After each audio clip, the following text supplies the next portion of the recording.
Well, I think that the important thing that the LSE tries to capture in its education is to shape the minds of the learner. So it isn't enough just to know things. To know the causes of things is to understand rather than just to accumulate lots of facts and lots of data. To be successful in the social sciences, in research, but also in policy making and their application, you need to be able to think. And thinking requires knowledge, it obviously requires expertise, but it also requires a certain kind of mental discipline, a questioning attitude. And I think the motto tries to capture that. So if you take the subject like economics, we don't teach people economics. We try and train them to think like economists. That's, I think, what I would try and capture. It's a very important challenge to make sure that our curriculum is up to date. Of course, in the process of training people to think like an economist or a social scientist in other disciplines, there's a certain amount of the formation of a mind, a certain level of discipline, and you will know that an important part of that is clearly mathematical competence at quite a high level. So in some respects, the knowledge doesn't change that much. But of course, we're not just looking at formal systems, we're looking at the real world where people adapt to the circumstances in which they find themselves. So if you think of things like the crash of 2008, there are real challenges to what is it that economists, professors of finance and so on didn't see, or perhaps more important, why their research, their knowledge and so on wasn't recognised by those who use it, regulators, the wider system and so on. So those are the public challenges, and therefore we also need to make sure that that's reflected in the curriculum.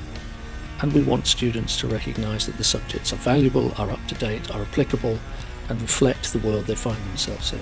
So we constantly look at the challenges, the questions that the world throws at the social sciences. I think there are probably some people outside the academy who will say, but you didn't predict the financial crash, you didn't predict the global power shifts that are happening.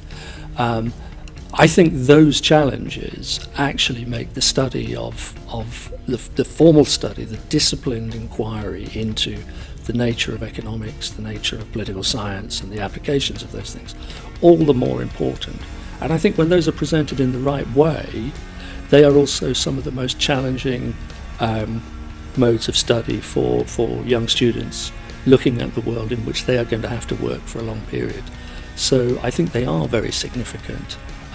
It might be easy to think of management or finance as a rather dry subject, but I think their significance is considerable. ISBF, Indian School of Business and Finance, is one of the top performing affiliate centres in the University of London system. In some of its subjects, it is the top in terms of the consistent performance of students. So from the point of view of the LSE, who look for affiliate centres to be, in some respects, equal partners in the quality of their education, ISBF hits, if you like, all of the key issues. The standards of admission are high, the consistent performance of students across the board are high, their performance in exams are exceptional. I would strongly encourage the best and the brightest students to look to study the curriculum that's offered here through the MFSS, the LSE programs, particularly if they have a view to coming to the LSE to study at the master's level or possibly at the PhD level. I think the LSE still has a very, very strong sort of brand recognition in India and in other parts of the world, and rightly so, for historical reasons, but also because of the continuing quality of its programs and of its research and the faculty who do that. So I would hope that those things are recognised by the best Indian students, and they will still want to come and study our programs either here with our partner, the ISBF, or subsequently for the best of the best at the master's level in London.